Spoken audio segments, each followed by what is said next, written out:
Hello students, आज हम linear differential equation with constant coefficient करने वाले हैं। जिस भी स्टूडेंट ने लास्ट लेक्चर मेरा नहीं अटेंड किया है तो आप जाके जरूर वो वीडियो देखें।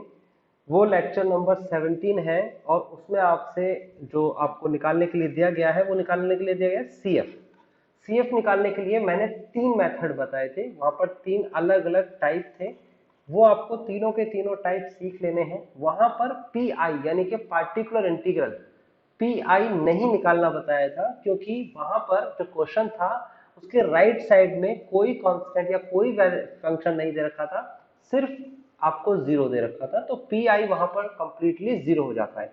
तो जनरल सोल्यूशन निकालते वक्त सी एफ तो निकलता है जिसका मेथड बताया था, जो अभी भी निकलेगा, लेकिन पी आई वहां पर जीरो होता है। इस लेक्चर के अंदर इस वीडियो में आपको मैं बताऊंगा पी आई यानी कि पार्टिकुलर इंटीग्रल। पार्टिकुलर इंटीग्रल जो है पी आई, ये निकालने के मेथड बताऊंगा मैं आपको 5। सिर्फ 5 टाइप आप पढ़ लेंगे तो कोई सा भी डिफरेंशियल इक्वेशन का क्वेश्चन आप कर सकते हैं। तो एक एक करके हम सारे मेथड समझते हैं। देखो, सबसे पहले पार्टिकुलर इंटीग्रल जो है इसे पीआई बोलते हैं, शॉर्ट में हम पीआई ही यूज करेंगे। यहां पर आपके सामने इस तरीके से कोई इक्वेशन दे रखी होगी, जैसे कि ये है f bracket of d into Y is equal to Q.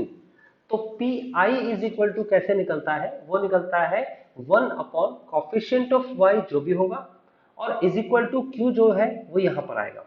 अब इसे निकालने के तरीके कितने बताए मैंने बताया आपको 5 method. There are 5 method to find particular integral. तो कैसे हम निकालेंगे, और सीएफ तो आपको लास्ट वीडियो में जैसे देखा था वैसे ही निकालना होगा सेम। अगर आपने लास्ट वीडियो नहीं देखी है तो उसे जरूर देखें, उसका बेनिफिट आपको इस लेक्चर में मिलेगा। देखो, आपसे कह रहा है फाइंड करो, और क्या फाइंड करना है आपको? P I, particular integral find करना है। ये टाइप फर्स्ट है। कहता है when q is of the form of e की पावर ax, यानी कि पी आई निकालने का वो टाइप जब आपको क्वेश्चन में e की पावर ax दे रखा हो। और यहां पर इंपॉर्टेंट बात यह है कि F A is not equal to zero. ये पहली टाइप है। ये चीज जो मैंने लिखी है आपके सामने, इसको क्वेश्चन में समझते हैं क्या कह रहा हूं मैं। देखिए, क्वेश्चन ऐसे लिखा होगा, कहेगा सॉल्व करके दिखाओ। सॉल्व करने का मतलब ये क्वेश्चन में कह रहा है कि y की वैल्यू फाइंड करो, कि y की वैल्यू क्या होगी। और मैं आपको बता देता हूं, y इज इक्वल टू होता है C F plus P I. C F plus P I is equal to Y होता है। सी एफ निकालने का तरीका मैंने लास्ट वीडियो में भी बताया है, कंप्लीट बताया है, उसे सीख लेना। और पी आई निकालने के तरीके जो है वो हम यहाँ पर देखेंगे, अलग अलग क्वेश्चन में अलग अलग होंगे। ओके, चलिए अभी हम समझते हैं आगे। यहां पर क्या दे रखा है आपको? देखो, ये दे रखा है second order derivative minus 5 into first order derivative plus 6y is equal to, यहां पर जो संख्या दे रखी है वो दे रखी है e की पावर 5x। अगर आप इसकी कंपैरिजन लास्ट लेक्चर से करो तो यहां पर था जीरो। लास्ट लेक्चर में यहां जीरो लिखा हुआ था, तो उस समय पी आई नहीं निकला था, लेकिन अब यहां पर e की पावर 5x है। तो देखो, आपको ये पहली टाइप जैसा लग रहा है। अगर पहले टाइप जैसा लग रहा है तो फिर हम इसमें पी आई कैसे निकालते हैं उसे समझते हैं। बहुत आसान तरीका है, स्टार्टिंग से चलते हैं। देखो, सबसे पहले हम सॉल्यूशन में लिखेंगे दिस इक्वेशन या this given differential equation can be written as, इसे लिखा जा सकता है। क्या लिखा जा सकता है? इसे लिखा जा सकता है, देखिए, डी स्क्वायर वाई माइनस का 5dy plus 6y is equal to E raise to the power 5x। अब यहां पर कैपिटल डी क्या है ये भी समझना जरूरी है। Capital D is equal to है differentiation of D upon DX, को कैपिटल डी बोला जाता है। और अगर मैं डी का स्क्वायर कहूं तो इसका मतलब मैंने बोल दिया सेकंड ऑर्डर डेरिवेटिव। तो ये नोटेशन आपको समझ में आता है? तो यहां पर देखिए गौर से, ये आपके सामने इतना देखिए, ये सेकंड ऑर्डर डेरिवेटिव दिख रहा है, इसकी जगह पर मैंने क्या रिप्लेस किया? देखिए यहां पर ये लिखा मैंने कैपिटल डी स्क्वायर। ओके, इसका नोटेशन इस तरीके से होगा। ऐसे यहां पर देखिए, ये फर्स्ट ऑर्डर डेरिवेटिव डी अपन में डीएक्स, इसकी जगह पर मैंने क्या लिखा? सिर्फ कैपिटल डी लिखा, और बाकी संख्या कॉपी की है। और ये आपको हर क्वेश्चन में करना, और ये आप कर सकते हैं। साथ साथ कॉपी भी करते चले जाइए। इस लेक्चर को देखते हुए आपको कॉपी भी करना है, क्योंकि मैं सिर्फ 5 टाइप बताऊंगा और इसके 2 वीडियो लेक्चर आएंगे। 5 टाइप कवर हो जाएंगे 2 वीडियो लेक्चर में, यानी कि ये वीडियो लेक्चर और इससे नेक्स्ट वीडियो लेक्चर।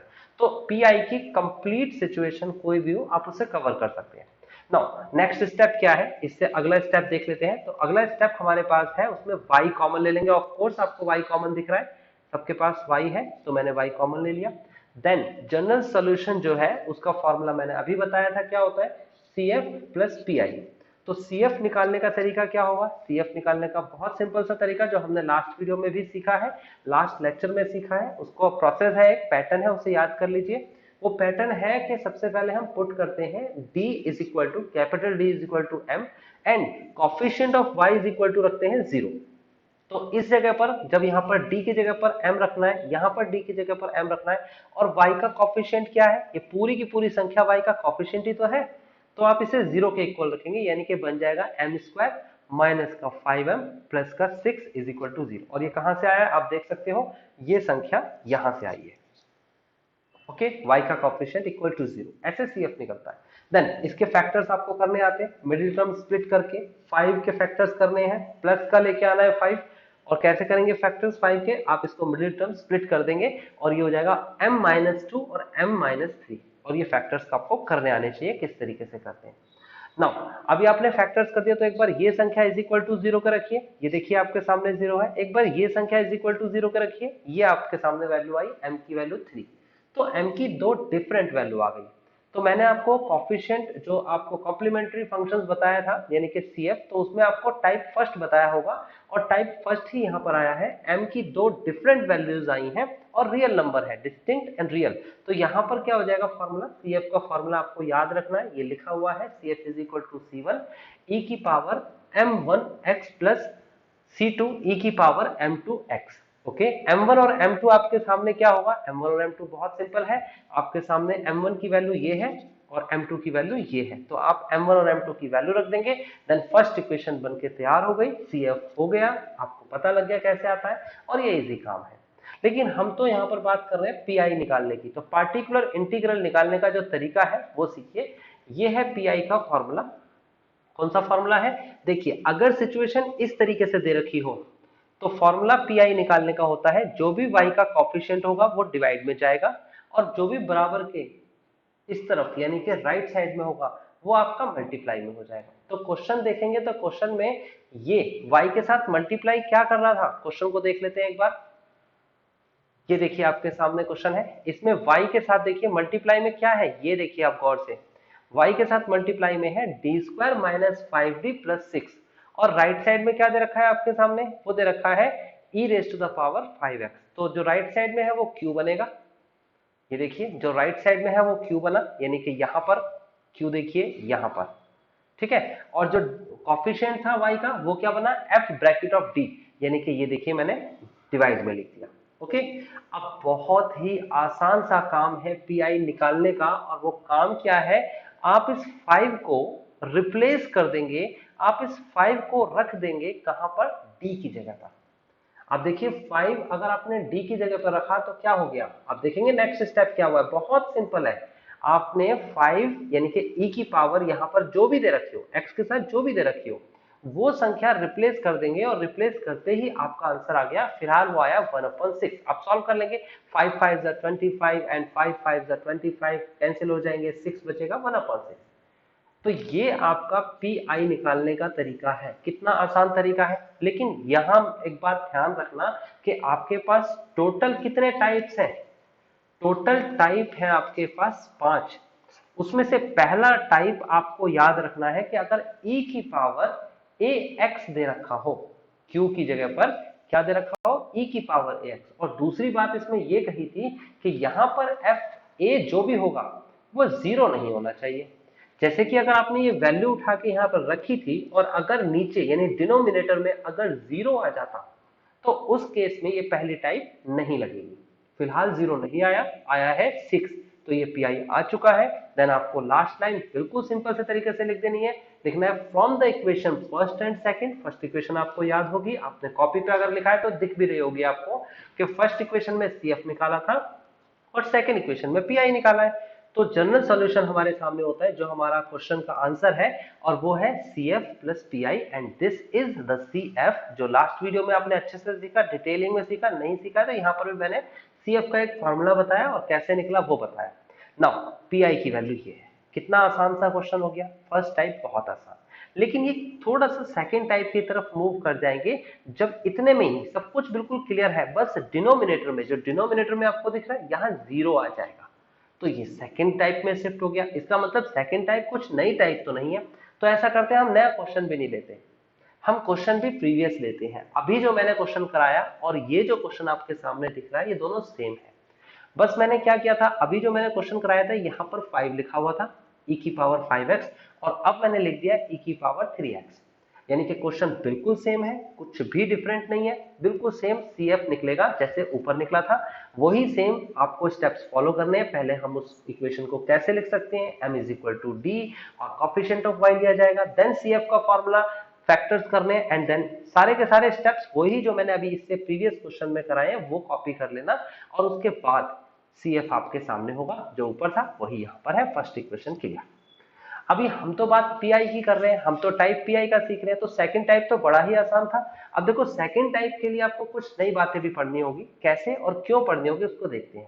सबसे पहले तो आपके सामने देखो ये डिवाइड में जो लिखा है 1 अपॉन में एफ डी ई की power 3m 3x।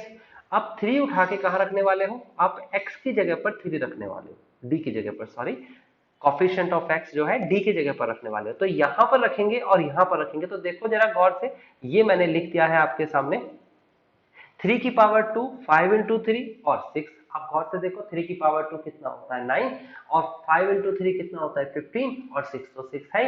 9 plus 6 is equal to 15 minus 15 is equal to 0, और डिवाइड में 0 नहीं हो सकता, इट इज नॉट पॉसिबल।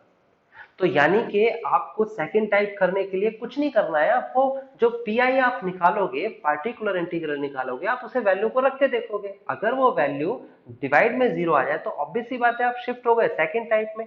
तो सेकंड टाइप के लिए आपको क्या लर्न करना है, वो है ये आपको लर्न करना है। अब ये लर्न कैसे करना है क्या चीज ये, देखो सबसे पहले आपको जो फॉर्म ऑफ इक्वेशन है, जैसे कि ये फॉर्म दे रखी है, इसको कन्वर्ट करके आपको ये फॉर्म बनानी है। ये फॉर्म क्या है, देखो नीचे लिखा है d minus A raise to the power r, and कोई भी वैल्यू, कोई भी function into D e raise to the power ax। तो ये तो सेम ऐसे कैसे कॉपी करेंगे, बेसिकली नीचे वाली संख्या को मॉडिफाई करना है, यानी फैक्टर्स करने हैं, सीधे सीधा बातों में तो ये बोला जाए। अच्छा, सबसे पहले कन्वर्ट करनी है, कन्वर्ट हो गई, फिर यहां से यहां शिफ्ट कैसे होंगे, क्योंकि देखो a की वैल्यू अगर मैं यहां रख दूं, d की जगह पर a रख दूं, तो ऑब्वियस सी बात है नीचे क्या आ जाएगा, नीचे आ जाएगा 0, जिससे बचना है।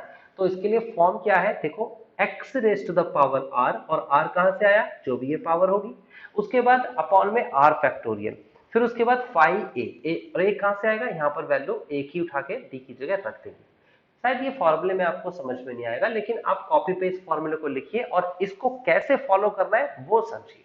देखिए फॉलो करना बहुत आसान है। सबसे पहले तो हम यहां जाते हैं, नीचे वाले को हमने फैक्टर करें, आपके सामने फैक्टर्स हो गए। अब देखो कौन सी संख्या हमें परेशान कर रही है, हमें ये वाला फंक्शन परेशान कर रहा है, क्योंकि अगर मैं 3 यहां पर रखूंगा तो 0 होगा, ये मुझे परेशान नहीं कर रहा है। तो ये दूसरा वाला फंक्शन है, इसी को बोला है मैंने, देखिए ये देखिए, इसी को बोला है मैंने 5 ब्रैकेट ऑफ डी, यानी कि एक सेपरेट फंक्शन जो हमें परेशान नहीं कर रहा, वो ये सेकंड वाला है। जो हमें परेशान कर रहा है उसे हमने डी यानी कैपिटल डी माइनस ए का पावर 2 दे रखी है, ओके। तो परेशान हमें ये कर रहा है, इसकी परेशानी कैसे निकलेगी देखिए। पावर में कितना लिखा हुआ है यहाँ पर, ऑब्वियस सी बात है आपको पता है 1 लिखा हुआ है, और ये पूरी की पूरी संख्या हमें परेशान कर रहे हैं, तो कैसे मॉडिफाई करेंगे, राइट साइड में देखते जाओ आप कैसे करेंगे। देखो इसे देखो, बस इस वाले हिस्से को देखो और राइट वाले साइड को देखो, ओके। यहाँ लिखा है x की पावर r, और ये x कहां से आया, x देखिए कहां से आया, कहीं से नहीं, x x रहेगा, और r कहां से आया है, और r है हमारे पास पावर। तो फिलहाल हम x की पावर 1 लिखेंगे, क्यों, क्योंकि यहाँ पर पावर 1 है, देख सकते हैं, ओके। नाउ अपॉन में क्या था, r फैक्टोरियल, देन 1 का फैक्टोरियल, फिर उसके बाद इतना काम हो गया, फिनिश हो गया इसका काम। उसके साथ में जो फंक्शन है उसमें वैल्यू रख देंगे सीधी सीधी, यानी कि ये 3 उठा के यहाँ पर साथ में रख देंगे। तो साथ वाले फंक्शन में 3 रखेंगे तो कितना हो जाएगा, 3 माइनस 2। मैं फिर से रिपीट करता हूँ, एक बार ध्यान से समझना कि जो हमें परेशान कर रहा है, ये परेशान कर रहा है, इसके लिए हम क्या करेंगे, जो इसकी पावर है वो r है, ये r दे रखा है, तो आपको लिखना है x की पावर जो भी दे रखी है वो अपॉन में 1 फैक्टोरियल, एंड दैट्स इनफ, इसका काम फिनिश। उसके बाद जो साथ में संख्या है उसमें सिर्फ वैल्यू को सब्स्टिट्यूट करना है, तो मैंने सब्स्टिट्यूट किया, ये देखिए देन e की पावर 3x ऐसा ही रहेगा, 3 माइनस 1 2 होता है, 3 माइनस 2 1 होता है। इसे सॉल्व करेंगे 1 फैक्टोरियल, इस निशान को फैक्टोरियल कहते हैं, फैक्टोरियल। और फैक्टोरियल का मीनिंग होता है, ये जो आपको एक्सक्लेमेटरी मार्क्स दे रखा है इसे एक्सक्लेमेटरी मार्क्स कह सकते हो आप अगर आप इंग्लिश की बात करते हो, लेकिन मैथ्स में इसे क्या बोला जाता है, फैक्टोरियल। इसका मीनिंग क्या होता है, एक एक वैल्यू कम होती चली जाएगी। जैसे कि 3 फैक्टोरियल लिखा है तो 3 इंटू 2 इंटू 1, अगर 4 फैक्टोरियल लिखा है तो 4 इंटू 3 इंटू 2 इंटू 1, यानी कि जब तक 1 ना आ जाए जब तक आपको एक एक वैल्यू कम करते हुए जाना है और क्या करना है, आपको मल्टीप्लाई में लिखना है। और 1 फैक्टोरियल की वैल्यू क्या होती है, 1 फैक्टोरियल 1 होता है। और 0 फैक्टोरियल क्या होता है, 0 फैक्टोरियल 1 होता है। याद रखना 0 फैक्टोरियल 1 होता है, 1 फैक्टोरियल भी 1 होता है। तो फिलहाल यहाँ पर 1 फैक्टोरियल था तो मैंने 1 पे लिखा, 1 इंटू 1 किया तो आपके सामने पीआई आ चुका है। देख सकते हो बहुत आसान प्रोसेस और पैटर्न है, इसमें कुछ भी कठिन नहीं है। सेकेंड टाइप हमारी फिनिश हो चुकी है, फर्स्ट टाइप और सेकंड टाइप। आप रिकॉल करिए एक बार, सोचिए क्या करना है। आपको फर्स्ट जो टाइप दे रखी थी उसके अंदर e की पावर a x दे रखा था और उसके बाद f a is not equal to 0, but second type में e की पावर a x तो है लेकिन f a is equal to 0 आ रहा था। तो जो इसे 0 कर रहा है वो संख्या, अगर ऐसा कोई आ जाता है तो उसके लिए हम क्या करेंगे, x की पावर r अपॉन में r फैक्टोरियल, ये नया एक प्रोसेस फॉलो करेंगे। बाकी वैसे की वैसे ही लिमिट पास जैसे करते हैं, जैसे वैल्यू पास करते हैं वैसे रखनी ही है। तो सेकंड टाइप समझ में आया, फर्स्ट इक्वेशन और सेकंड इक्वेशन को ऐड करेंगे और ऐड करने के बाद हमारा CF plus PI and this is called the general solution. हमारे पास मैंने बोला कि सबसे इंपॉर्टेंट ये टॉपिक चल रहा है, ये एडवांस या extension part of differential equation और बेसिकली लीनियर डिफरेंशियल इक्वेशन है। तो इसके लिए आपको क्या करना है, सिर्फ 5 टाइप पढ़नी है और 5 टाइप में से हमने जो है 2 टाइप फिनिश कर दी है। इस 2 टाइप के हमने 2 क्वेश्चंस फिनिश कर दिए हैं। अब आगे देखते हैं, थोड़ा सा और कुछ स्पेशल है इस 2 टाइप के लिए। आपको कुछ बेसिक रूल भी था वो याद कर लेना है, ठीक है ना, और ये रूल था, ज्यादा कुछ कठिन नहीं था। कॉपी कर लिया होगा आपने। आगे देखिए, ये आपके सामने कुछ स्पेशल कंडीशन है जो आपको याद करनी पड़ेगी। हालांकि ये कॉम्प्लेक्स नंबर का पार्ट है, जब कॉम्प्लेक्स नंबर मैं आपको कराऊंगा तो ये कवर करूंगा कॉम्प्लेक्स नंबर। और कॉम्प्लेक्स नंबर जो है वो क्या होते हैं, किस तरीके से प्रेजेंट करते हैं। वैसे तो z is equal to real part plus iota imaginary part, this is called the complex number. और इस पर पूरी की पूरी एक कहानी लिखी गई है। तो उस कॉम्प्लेक्स नंबर को हम उस टॉपिक में ही समझेंगे, लेकिन इस कॉम्प्लेक्स नंबर में से हमने 2 पार्टिकुलर वैल्यूज निकाल ली क्योंकि वो यहाँ पर इसका इस्तेमाल करा जाएगा, क्वेश्चंस में आएगा आपके। तो सबसे पहली जो वैल्यू है उसका नाम क्या है, जरा देखिए, हाइपरबोलिक फंक्शंस। हाइपरबोलिक फंक्शन जो है उसमें आपको ये h मिलेगा। अभी तक आपने साइन थीटा पढ़ा होगा ना, अब आप पढ़ेंगे साइन h थीटा। तो ये h मतलब हाइपरबोलिक। अब ये हाइपरबोलिक की क्या सिचुएशन होती है, क्या फिगर होती है, इसको हम कॉम्प्लेक्स नंबर के टॉपिक में या चैप्टर में कवर करेंगे। यहां पर सिर्फ आपको एक फॉर्मूला पता होना चाहिए कि sine hyperbolic x is equal to होता है e raise to the power x minus e raise to the power minus x upon में 2। ये आप अच्छे से पढ़ें और इसे याद भी कर लें। अगर ये याद हो जाएगा तो बहुत ही अच्छा रहेगा, एग्जाम में आपको परेशानी होगी ही नहीं, ठीक है ना। पढ़ना ही नहीं है, आपको ये याद भी करना है। दूसरा आपको आपके सामने है हाइपरबोलिक, कॉस हाइपरबोलिक क्या दे रखा है, e की पावर x माइनस e की पावर माइनस x अपॉन में 2। तो ये आपके सामने दूसरा फंक्शन है, इसे कॉपी पे लिखो और याद करो। सर्कुलर फंक्शन, सर्कुलर फंक्शन भी ध्यान रखना है आपको। Sine x is equal to होता है e raise to the power iota x। Iota मैंने अभी बताया आपके सामने, चलो ये नहीं बताया मैंने, फैक्टोरियल बताया है। आयोटा जो है उसका मतलब होता है रूट ऑफ -1, रूट ऑफ -1। लेकिन आपको ये वैल्यू नहीं रखनी, आयोटा की फॉर्म में ही रहने देना है क्वेश्चन, और इसके रिगार्डिंग जो फॉर्मूले होंगे वो यूज करने हैं। फिलहाल sine x is equal to ये पूरी संख्या होती है और cos x is equal to ये पूरी संख्या होती है। आप याद करेंगे ये सर्कुलर फंक्शन है। ओके, ये मैं क्यों बता रहा हूँ इसको बाद में बताता हूँ, पहले तो आपको होमवर्क दे देता हूँ क्योंकि 2 क्वेश्चन मैंने करा दिए तो उसके बाद आपके भी क्वेश्चन बनते हैं। तो देखो पहले तो ये क्वेश्चन आपको करना है, सेम वही प्रोसेस। इसमें सबसे पहले लिखेंगे डी स्क्वायर एक्स, अब की बार एक्स लिखेंगे, टी के रेस्पेक्ट में एक्स का डिफरेंशिएशन हो रहा है।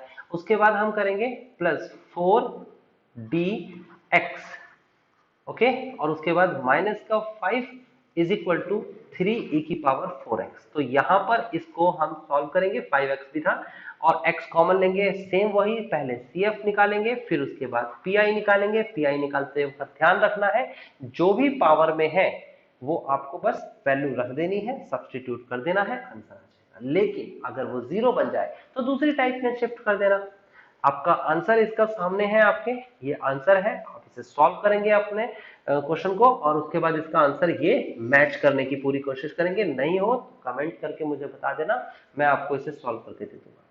यहाँ देखिए आपके सामने फोर्थ क्वेश्चन है और फोर्थ क्वेश्चन में आपको क्या करना है, उसमें भी बहुत बड़ा काम नहीं करना, उसमें आपको सेम यही प्रोसेस फॉलो करना है जैसे मैंने बताया। इसको पहले लिखेंगे हम क्या, पहले वाले फंक्शन को क्या लिखेंगे, इसको लिखेंगे d² minus 6dy minus plus का 9, सॉरी माइनस नहीं प्लस है, प्लस का 9y is equal to 5e raise to the power 3x। और फिर उसके बाद वही पहले CF निकालना है फिर PI। और आपको याद रखना PI निकालते वक्त दो टाइप बन चुके हैं, एक बार या तो नीचे पूरी पूरी वैल्यू रखेंगे आंसर आएगा और एक बार डिनोमिनेटर में 0 आएगा। 0 आएगा तो फैक्टोरियल वाला रूल लगेगा, x की पावर r अपॉन में r फैक्टोरियल, ये लगेगा साथ में। और कैसे लगेगा इसे आप ऊपर देख सकते हो, इस वीडियो को रिवाइंड करके देख सकते हो। लेकिन मेरे को तो ये सिखाना था, ये भी तो मैंने बताया। देखो ये आपके सामने क्वेश्चन है, क्या क्वेश्चन दे रखा है, फिफ्थ क्वेश्चन को देखिए ढंग से।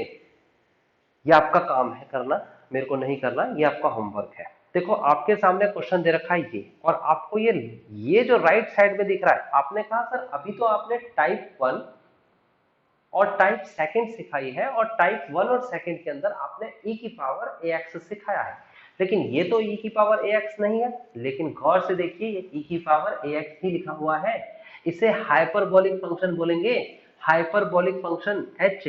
तो आपको तो h का रूल पता है, आपको पता है साइन हाइपरबोलिक h यानी कि हाइपरबोलिक 2x क्या होता है, कॉस हाइपरबोलिक 2x। तो इसकी वैल्यू आपके सामने है, मैं थोड़ा हिंट देके बता देता हूं।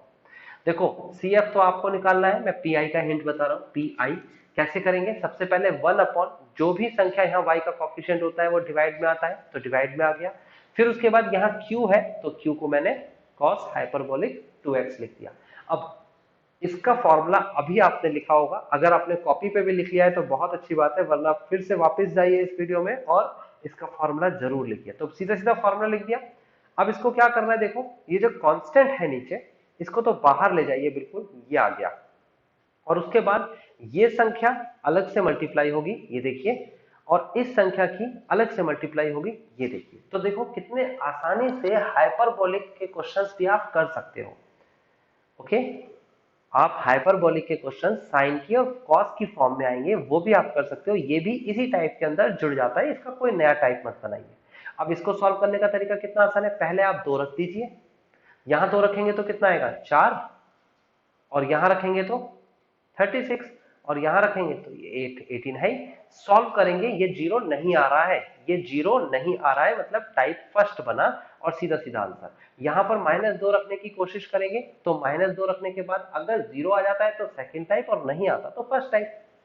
तो ये आपके सामने 2 क्वेश्चंस मैंने कराए और 3 क्वेश्चंस आपको करने हैं। अब देखिए आगे है टाइप 3। टाइप 3 क्या है जरा चेक कर लेते हैं। टाइप 3 में है कि अगर आपको PI निकालना है, पार्टिकुलर इंटीग्रल निकालना है, फाइंड करना है, तो उसमें Q जो है, when Q is of the form of sin AX और cos AX, इस फॉर्म में दे रखा हूं।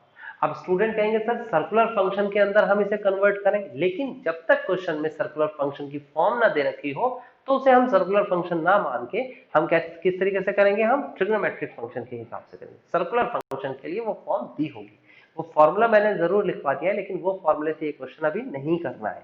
ओके, देखिए अभी फिलहाल हमारे पास क्वेश्चन क्या है, इस टाइप को समझते हैं, यानी कि साइन AX और कॉस AX आ जाए तो किस तरीके से करेंगे। देखिए आपके सामने क्वेश्चन बिल्कुल सिंपल है, second order derivative with respect to x, first order derivative plus का y and is equal to cos 2x। अगर यहां पर cos हाइपरबोलिक 2x से रखा होता तो फिर ये क्वेश्चन पहली टाइप या दूसरी टाइप का हो जाता, फर्स्ट एंड 2, और ऊपर आपने ये काम कर लिया होगा, ये होमवर्क कर लिया होगा आपने। लेकिन जैसे ये h हट जाता है, आपका ये ट्रिग्नोमेट्रिक फंक्शन हो जाता है, टाइप 3 में शिफ्ट हो जाते हैं। देखो टाइप 3, छोटी छोटी सी बातें हैं, ये जो आपके सामने ब्रिज है, इस ब्रिज को क्रॉस करना है आपको कि एच लिखा हो तो कहानी अलग जाएगी और नहीं लिखा है तो फिर कहानी अलग जाएगी। ये टाइप थर्ड है, वो टाइप फर्स्ट या सेकंड में से कोई भी हो सकता है। उसे हम एक्सपोनेंशियल के तरीके से करेंगे और इसे हम एक्सपोनेंशियल के तरीके से नहीं करेंगे। देखिए तो यहां पर क्वेश्चन कैसे किया जाएगा, स्टार्टिंग से करते हैं। सबसे पहले तो हमें क्या करना है, लिखना है the given differential equation is written as this. लिखने का तरीका मैंने कहा हर बार लिखना है, second order derivative y, first order derivative y is equal to cos 2x, y common ले लेंगे, ये स्टेप हो गया। ओके, अब उसके बाद कॉम्प्लीमेंट्री फंक्शन, मैंने कहा इसके लिए लास्ट लेक्चर देखेंगे, अच्छे से सीखना है तो तीन टाइप एक साथ ही बता रखी थी, यहां पर भी मैं बता देता हूं कॉम्प्लीमेंट्री फंक्शन निकालने का तरीका। आपको लिखना है put d is equal to m and coefficient of y is equal to 0, then आप इसे सॉल्व करेंगे। जब इसे सॉल्व करेंगे तो आपके सामने ये कंडीशन आएगी, इसके फैक्टर्स नहीं हो रहे, जैसे पिछली बार क्वेश्चन के आसानी से फैक्टर हो गए थे, इसके नहीं हो रहे। तो हमें ये पता है, ये वाला रूल हमें पता होना चाहिए कि क्या रूल है ये हमारे पास। ये रूल है, एक क्वाड्रेटिक इक्वेशन अगर आपको दे रखी है, ये क्वाड्रेटिक इक्वेशन, तो इसके लिए हमारे पास ये फॉर्मूला होता है। 10th में भी आपने पढ़ा होगा, 11th अगर आपने करी है तो 11th में भी आपने जरूर पढ़ा होगा। तो x is equal to minus B plus minus root of B square minus 4ac upon 2a, ये फॉर्मूला होता है। आपने इस फॉर्मूले को एप्लीकेबल किया, यहाँ पर a की वैल्यू अगर मैं देखूं तो 1 मिलती है, b की वैल्यू देखूं तो 1 मिलती है और c की वैल्यू देखूं तो 1 मिलती है। तो m इज इक्वल टू आ गया माइनस का 1/2 प्लस माइनस आयोटा रूट 3/2, और ये जो फॉर्म है इसे कहते हैं कॉम्प्लेक्स नंबर। कॉम्प्लेक्स नंबर, और आपको पता होना चाहिए कॉम्प्लेक्स नंबर z से रिप्रेजेंट किया जाता है, a प्लस आयोटा b बोलते हैं। a मतलब रियल पार्ट एंड b मतलब इमेजिनरी पार्ट। कॉम्प्लेक्स नंबर का जो चैप्टर जब मैं कराऊंगा तो उस चैप्टर में ये चीज क्लियर हो जाएगी कि a और b क्या चीज है, डायग्राम से बता दिया जाएगा और आपको दिखा दिया जाएगा कि इस तरीके से कॉम्प्लेक्स नंबर होता है। अभी फिलहाल आपको याद रखना है, जो आयोटा के साथ लिखा है इसे i मतलब आयोटा होता है, तो जो आयोटा के साथ लिखा है वो आपके सामने b है, जो आयोटा के साथ नहीं है अलग से है उसे हम a कहते हैं, और b जो है वो इमेजिनरी पार्ट है, यानी कि ये इमेजिनरी पार्ट है, a जो है वो रियल पार्ट है। देखो मैंने इसको लिखा भी है, rp मतलब रियल पार्ट, और रियल पार्ट क्या होगा -1/2, ip मतलब इमेजिनरी पार्ट, और इमेजिनरी पार्ट क्या होगा जो आयोटा के साथ लिखा है, और वो है √3/2। आयोटा नहीं लिखते, आयोटा के साथ वाली संख्या यानी coefficient of iota. Now formula CF निकालने का फॉर्मूला बहुत आसान फॉर्मूला है, लेकिन रखना तो आपको पड़ेगा, क्योंकि मैंने कहा CF निकालने के कितने टाइप बताए थे, 3। एक टाइप का क्वेश्चन ऊपर हो चुका है जब आपको रियल एंड डिस्टिंक्ट वैल्यू दे रखी होगी, और दूसरा टाइप ये आपके सामने है जब आपको इमेजिनरी वैल्यू दे रखी होगी, इट इज नॉट रियल। तो यहां पर आपको क्या करना है, फॉर्मूला लिखना है e की पावर rp मतलब रियल पार्ट मतलब माइनस का 1/2, देखो मैंने रखा है माइनस का 1/2। उसके बाद c1 cos ip means imaginary part, और वो आपके सामने क्या है √3/2, एंड c2 sin ip का मतलब √3/2। तो ये आपके सामने CF आ चुका है, फर्स्ट इक्वेशन बन चुकी है। लेकिन हमें तो क्या सीखना है इस टाइप में, हमें सीखना है पार्टिकुलर इंटीग्रल। पार्टिकुलर इंटीग्रल के लिए मैं फिर से रिमाइंड करा देता हूं, हालांकि मैंने स्टार्टिंग में भी रिमाइंड करा चुका हूं कि पीआई होता क्या है, 1 में जो भी है यहाँ पर function in the form of D into में क्यू। ओके, और q की जगह पर cos 2x लिखा है, और ये वैल्यू दे रखी है आपके सामने कोफिशिएंट ऑफ y जिसे कहते हैं d² + d+1, ये आपके सामने है। ओके, तो अभी करना क्या है, यानी कि ट्रिग्नोमेट्री में करते क्या है, सीखना तो ये है। एक्सपोनेंशियल सीख गए हम, उसके बाद ट्रिग्नोमेट्री में करना क्या है। तो देखो ट्रिग्नोमेट्री में कोई बहुत बड़ा रॉकेट साइंस नहीं है करने के लिए, एक छोटी सी बात आपको याद रखनी है। जैसे कि देखिए स्टेप बाय स्टेप चलते हैं, पहले इस स्टेप के पास चलते हैं।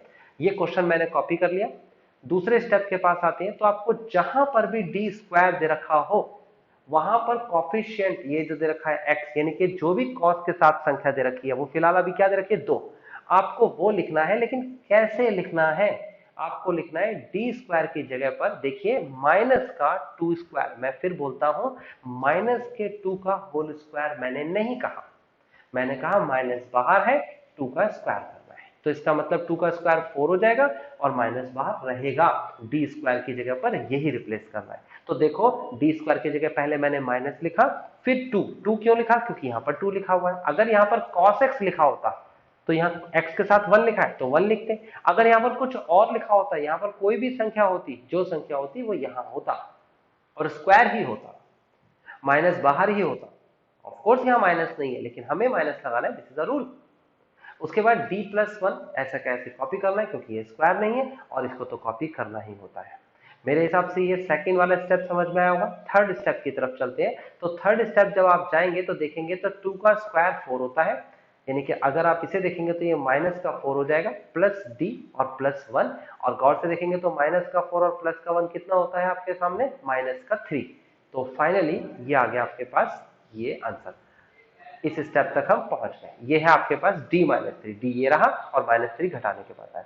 अब नीचे तो d का स्क्वायर नहीं है, लेकिन ट्रिग्नोमेट्री के इस फॉर्म में जिसमें साइन है और कॉस है, कोई भी एक संख्या दे रखी होगी, साइन भी और कॉस भी, या इससे रिलेटेड कोई भी ट्रिग्नोमेट्री जिसको मॉडिफाई करके हम ये बनाएंगे, इस केस में आपके सामने अभी फिलहाल कॉस दे रखा है, d का स्क्वायर ही होना चाहिए, यहां d का स्क्वायर नहीं है नीचे। तो आप क्या करेंगे, आप इसे न्यूमरेटर और डिनोमिनेटर में d+3 से मल्टीप्लाई और डिवाइड करा देंगे। इसे रैशनलाइजेशन कहते हैं। ऐसा करने का रीजन कि नीचे स्क्वायर आ जाएगा, सिर्फ ये रीजन है। तो नीचे है d-3, आपने ऊपर भी d-3 से मल्टीप्लाई कराई, नीचे भी d-3 से मल्टीप्लाई कराई। अगर इसे मैं काट देता हूं, डिवाइड कर देता हूं, तो मेरा क्वेश्चन पे कोई असर नहीं पड़ा। इसका मतलब मैं ऐसा कर सकता हूं। तो यहां देखिए मैंने लिखा भी है मल्टीप्लाई d+3, सॉरी d-3 नहीं है, d+3 से d+3 in numerator and denominator. ध्यान रखना, मैंने मल्टीप्लाई कराई है d+3 से ऊपर भी और d+3 से नीचे भी। अगर मैं इन दोनों को काट देता हूं, ये तो कटेंगे नहीं, प्लस माइनस वाले, प्लस प्लस वाले, तो फिर इसका आंसर क्या आएगा, सेम ऊपर वाला क्वेश्चन बन जाएगा। नीचे डिवाइड और मल्टीप्लाई करने का रीजन देखो, नीचे फॉर्मूला लग गया। फॉर्मूला कौन सा है, a+b और a-b। फॉर्मूला होता है a² - b²। इसी के तहत आप देखेंगे तो d का स्क्वायर, आपको तो d स्क्वायर चाहिए था ना डिनोमिनेटर में, वो मिल गया, और 9 आ जाएगा, 3 का स्क्वायर 9 होता है। देन d स्क्वायर है, तो फिर से रिपीट करना है हमें। क्या रिपीट करना है, ये 2 दे रखा है ना, तो d स्क्वायर की जगह पर लिखना है -2 का होल स्क्वायर। माइनस बाहर है, याद रखना, स्क्वायर से बाहर है माइनस। ओके, तो यहां पर मैंने वही लिखा है, d स्क्वायर की जगह पर फिर से मैंने -2 का स्क्वायर लिखा। ओके, क्योंकि यहाँ 2 था तो 2 का स्क्वायर लिखा। कोई और संख्या होती तो यहाँ पर उसी को लिखते। फिलहाल d+3 अपॉन में माइनस का 2 का स्क्वायर मीन्स क्या हो गया, माइनस का 4, माइनस का 9, माइनस का 4 और माइनस का 9 ऐड करेंगे तो कितना आएगा, 13। ऊपर क्या बचा, d+3, और क्या साथ में बचा, cos 2x। आपको पता है d क्या होता है, d होता है डिफरेंशिएशन। फर्स्ट डेरिवेटिव को कैपिटल D से डिनोट करते हैं। मैंने ऊपर अभी तो बताया था थोड़ी देर पहले, जब भी मैंने अभी स्क्रॉल करते हुए आप ऊपर जाएंगे, फिलहाल तो आप रिवाइंड करके बैक में जाएंगे। जब मैं स्क्रॉल करता हुआ नीचे आ रहा हूं तो मैंने अभी से बताया थोड़ी देर पहले क्या, कि d जो है, कैपिटल D जो है, वो क्या होता है, वो होता है फर्स्ट डेरिवेटिव। तो देखो इसकी मल्टीप्लाई इसमें करेंगे तो ये हो जाएगा d, capital D means first derivative, और cos 2x, और इसकी मल्टीप्लाई इसमें करेंगे तो ये ऐसा कैसे मल्टीप्लाई आ जाएगा, लेकिन ये तो फर्स्ट डेरिवेटिव होता है ना इस d का मतलब। तो अगर इसका मतलब फर्स्ट डेरिवेटिव होता है तो किसका फर्स्ट डेरिवेटिव, cos 2x का। इसको हम इस तरीके से भी लिख सकते हैं कि d अपॉन में dx cos 2x। लो, इस तरीके से भी लिख सकते हैं, बात तो एक ही है। अब इसका डिफरेंशिएशन करेंगे, और डिफरेंशिएशन क्या होता है cos 2x का, माइनस का sin 2x, इंटू में 2 भी लिखेंगे, यानी कि ये 2x का डिफरेंशिएशन भी करेंगे, तो इंटू का 2 मैंने आगे लिख दिया। इसको मैंने कॉपी किया, इसको कुछ नहीं करना, और ये मेरा पीआई आ चुका है। देख सकते हो पीआई निकालने का क्या प्रोसेस था। ट्रिग्नोमेट्री के अंदर इतना भी कठिन नहीं था कि आप सीखना चाहो तो सीख नहीं सकते।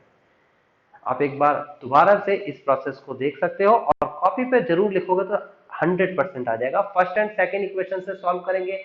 CF प्लस पीआई होता है, CF की वैल्यू ये रही, पीआई की वैल्यू ये रही। इस बार CF जो है वो इमेजिनरी नंबर से निकाला था, और पिछली बार जो मैंने आपको क्वेश्चन कराया फर्स्ट वाला क्वेश्चन, तो उसमें रियल नंबर से मैंने, और डिस्टिंक्ट जो वैल्यू थी उससे मैंने CF की वैल्यू निकाली थी। यहाँ पर पीआई की वैल्यू निकल गई, ट्रिग्नोमेट्रिक फॉर्म में दे रखा था। अब आपके सामने एक नया क्वेश्चन आ गया, और वो क्वेश्चन नंबर है 7। देख सकते हो ये रहा 7 क्वेश्चन। क्या कहता है, सेकंड डेरिवेटिव है, फर्स्ट डेरिवेटिव है, y है, लेकिन राइट साइड में आपको जो संख्या दे रखी है ये बेसिकली 2 बार सॉल्व होगा। पीआई 2 अलग अलग हो जाएंगे, 2 क्वेश्चंस होगा।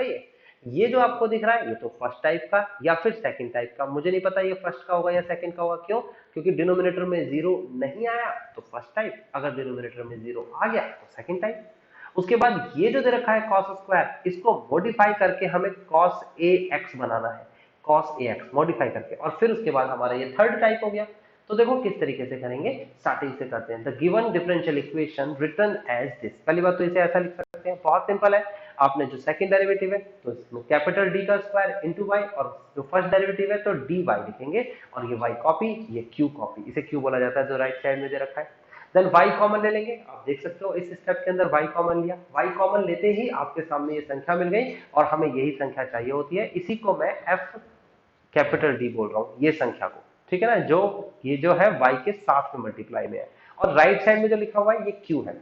कॉम्प्लीमेंट्री फंक्शन निकालेंगे तो क्या करेंगे, हम लिखेंगे, पुट करेंगे d is equal to m and coefficient of y is equal to 0, then आपके सामने जो संख्या है यहाँ d की जगह पर m लिखिए और इक्वल टू 0 रखिए, तो आपके सामने ये संख्या आएगी, फैक्टर करिए, ये आ जाएगा। और जब इसे निकालेंगे तो ये कौन से नंबर है, ये रियल रूट है, रियल, लेकिन दिस इज नॉट डिस्टिंक्ट, यानी कि ये डिफरेंट नहीं है, ये सेम आ गए, रियल एंड सेम। तो अगर रियल है और सेम वैल्यू दे रखी है तो उसके लिए CF निकालने का एक नया तरीका है।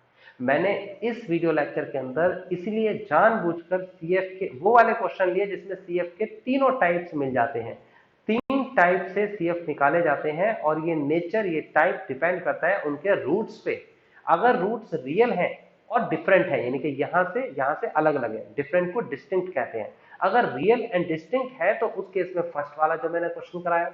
अगर ये रियल नहीं है, ये इमेजिनरी रूट्स दे रखे हैं, तो अभी मैंने सेकंड टाइप बताई। और अगर ये रियल है लेकिन डिस्टिंक्ट नहीं है, सेम वैल्यू है, तो उस केस में CF का फॉर्मूला आपके सामने है। देखिए दो वैल्यू है, तो दो वैल्यू के C1 x प्लस C2, और यहाँ पर साथ में Q, जो संख्या दे रखी है वो e की पावर mx, वो तो लिखेंगे।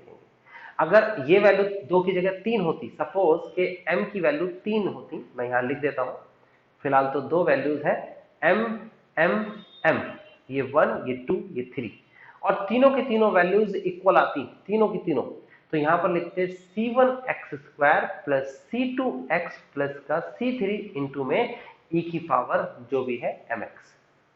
समझ में आता है आपको किस तरीके से किया जा रहा है? तो ऐसे आपने बहुत सारे कॉम्प्लीमेंट्री फंक्शंस निकालने के तरीके सीखने हैं, और अगर आप सीख जाते हो तो बड़े आसानी से आप CF निकाल सकते हो। ओके, नाउ फर्स्ट इक्वेशन हो चुकी है। फर्स्ट इक्वेशन में सीधी सीधी वैल्यू रखनी थी, क्यों? क्योंकि यहाँ पर जो वैल्यू है m की वैल्यू -1 है, यहाँ x यहाँ रखेंगे m की जगह पर -1, एंड दैट्स इनफ। ये आपके सामने फर्स्ट इक्वेशन। लेकिन हमें तो सीखना है PI कैसे निकलेगा। देखो गौर से देखो, PI यानी कि पार्टिकुलर इंटीग्रल निकालने का तरीका, 1 में जो भी फंक्शन दे रखा होता है वो लिखते हैं, और साथ में जो Q लिखा है, इसको पहले तो दो में अलग अलग डिवाइड कर दो, क्योंकि ये दो अलग अलग क्वेश्चन है। तो मैंने अलग अलग डिवाइड कर दिया, एक्सपोनेंशियल को अलग किया और ट्रिग्नोमेट्री को अलग किया। एक्सपोनेंशियल का तो सीधा सा रूल है, फर्स्ट टाइप डायरेक्ट D की जगह पर आप 2 रख दो। देखो 2 रख दिया, या तो ये 0 आएगा या ये 0 नहीं आएगा। फिलहाल तो ये 0 नहीं आ रहा, तो टाइप फर्स्ट हो गई, और अगर ये 0 आ जाता तो टाइप सेकंड हो जाती। टाइप सेकंड भी बहुत बड़ा कठिन काम नहीं है, उसके अंदर x की पावर r अपॉन में r फैक्टोरियल करना होता है। r क्या होता है, x क्या होता है, ये लोकेशन आप समझ लो। ओके, तो फिलहाल ये टाइप की जरूरत नहीं है, ये एक पार्ट हो गया। अब दूसरे पार्ट की तरफ चलते हैं। देखो यहां पर दे रखा है cos²x, लेकिन हमने जो फॉर्मूला पढ़ा वो तो cos ax पे पढ़ा है। तो पहले तो इसे मॉडिफाई, इसे कन्वर्ट करने का तरीका देखो, मैंने यहाँ फॉर्मूला लिखा है, आपको याद करना है बस। ट्रिग्नोमेट्री का फॉर्मूला होता है 2 cos² theta is equal to 1 plus cos 2 theta. एक थीटा का दुगना करके 2 थीटा बन जाता है। यहाँ पर एक x लिखा है, इसका दुगना करके हम यहाँ पर 2x बना देंगे, देख सकते हो। और क्योंकि इसके साथ में 2 नहीं है, क्योंकि फॉर्मूले में 2 था, तो मैंने 2 से मल्टीप्लाई भी कराई और 2 से डिवाइड भी कराया। तो मल्टीप्लाई वाला तो हमारा फॉर्मूला बन गया, और डिवाइड वाला केस ये आ गया। गौर से देख सकते हो, समझ सकते हो कैसे फॉर्मूला लगाया जा रहा है, या फिर आप इसे ऐसे भी देख सकते हो। देखो जैसे कि मैंने जो कहा उस फॉर्मूले के अकॉर्डिंग चलते हैं। ये देखिए, ये जो मेरे पास फॉर्मूला है इसमें 2 डिवाइड में ले आओ तो कितना हो जाएगा, 1/2 होगा कि नहीं होगा?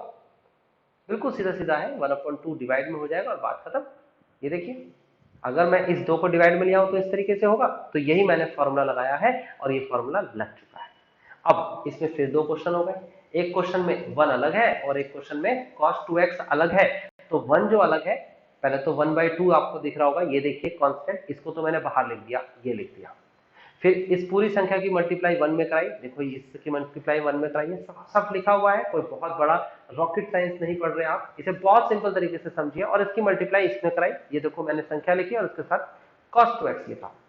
अब 1 जो है ये क्या है भाई, 1 वाला टाइप तो हमने नहीं पढ़ा, तो याद रखना किसी भी संख्या की पावर 0 आंसर 1 होता है। तो इस 1 को हम हमेशा ऐसे ही करेंगे, अगर 1 की जगह 2 भी लिखा होता तो 2 तो बाहर चला जाता और 2 का बन जाता है यहाँ पर 2 इंटू 1 आता, तो हम यहाँ लिखते e की पावर, यानी कि अगर मैं यहाँ 2 लिख दूं तो 2 बाहर आ जाएगा यहाँ पर और यहाँ बचेगा 1 और 1 को लिखेंगे e की पावर 0x। ओके, तो ये बात ध्यान रखना कि किस तरीके से हम 1 को सॉल्व करते हैं। e की पावर 0x आपके सामने आ चुका है। ओके, अब आगे बढ़ते हैं।